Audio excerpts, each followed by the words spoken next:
देश को कोरोना महामारी ने गंभीर रूप से प्रभावित किया। दूसरी लहर में हालात कितने बेकाबू हुए ये सबने देखा।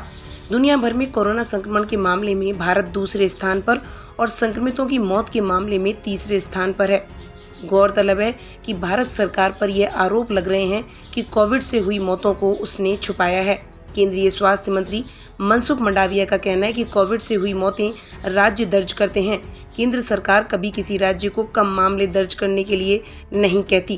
केंद्रीय स्वास्थ्य मंत्री मंडाविया ने सदन में कहा कि पीएम मोदी ने कहा कि मौतों को रजिस्टर कीजिए, छुपाइए मत। राज्य सरकारों को ही मौतों को रजिस्टर करना होता है। उन्होंने कहा, यह बात कही जा रही है कि भारत सरकार आंकड़े छुपा रही है, लेकिन भारत सरकार आंकड़े कैसे छुपा सकती है? कोरोना से मौतों के आंकड़े छुपाने की कोई वजह केंद्र के पास नहीं है। भारत सरकार आखिर आंकड़े क्यों छुपाएगी? ये आंकड़े राज्यों की ओर से केंद्र को भेजे जाते हैं, फिर केंद्र ने कैसे आंकड़े छुपाए? अब इस बीच एक अमेरिकी अध्ययन में चौंकाने वाली बात सामने आई है।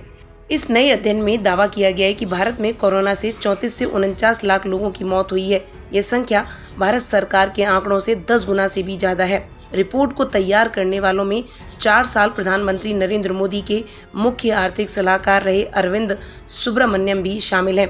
वाशिंगटन के अध्ययन संस्थान सेंटर फॉर ग्लोबल डेवलपमेंट की ओर से जारी रिपोर्ट में सरकारी आंकड़ों, अंतर्राष्ट्रीय अनुमानों, सीरोलॉजिकल रिपोर्ट और घरों में हुए सर्वे को आधार बनाया गया है।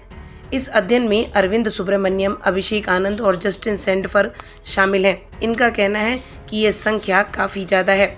अमेरिकी अध्ययन में कहा गया है कि भारत में जनवरी 2020 से जून 2021 के बीच कोविड-19 से लगभग 50 लाख लोगों की मौत हुई है, जिससे ये विभाजन और स्वतंत्रता के बाद देश की सबसे बड़ी मानव त्रासदी बन गई है। सेंटर फॉर ग्लोबल डेवलपमेंट ने रिपोर्ट में भारत में मौतों के अनुमानों की 3 रूपरेखा तैयार की। ये सभी भारत में मौत के आधिकारिक आंकड़े 4 लाख से 10 गुना ज़्यादा होने की इशारा करते हैं। यहाँ तक कि अध्ययन में उल्लिखित एक मध्यम अनुमान के अनुसार 7 राज्यों से राज्य स्तरीय नागरिक पंजीकरण के आधार पर 34 लाख अतिरिक्त mौतों को सूचित करता है। दूसरी गणना में भारतीय सीरो सर्वे के आंकड़ों को आधार पर आयु विशिष्ट संक्रमण मृत्यु दर के अंतर्राष्ट्रीय अनुमानों को लागू करने से लगभग 40 लाख मौत का आंकड़ा सामने आता है। रिपोर्ट में तीसरी गणना उपभोक्ता पिरामिड घरेलू सर्वेक्षण के विश्लेषण के आधार पर आधारित है। इसमें एक देशांतरीय पैनल ने सभी राज्यों में 8 लाख से अधिक व्यक्तियों की मौतों का अनुमान लगाया है, जिससे ये अनुमान 49 लाख से अधिक मौतों तक पहुंच जाता है। हालांकि शोधकर्ता ये स्वीकार करते हैं कि सांख्यिकीय आकलन के साथ कोविड मृत्यु का अनुमान लगाना आंकड़ों को भटकाने वाला साबित हो सकता है।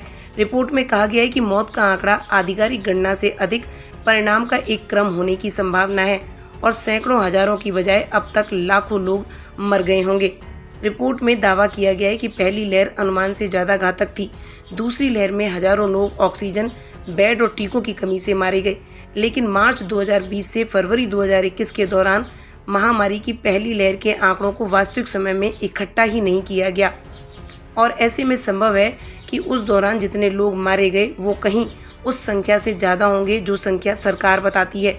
यहाँ तक कि सरकार का यह भी कहना है कि ऑक्सीजन की कमी की वजह से कोई नहीं मारा गया।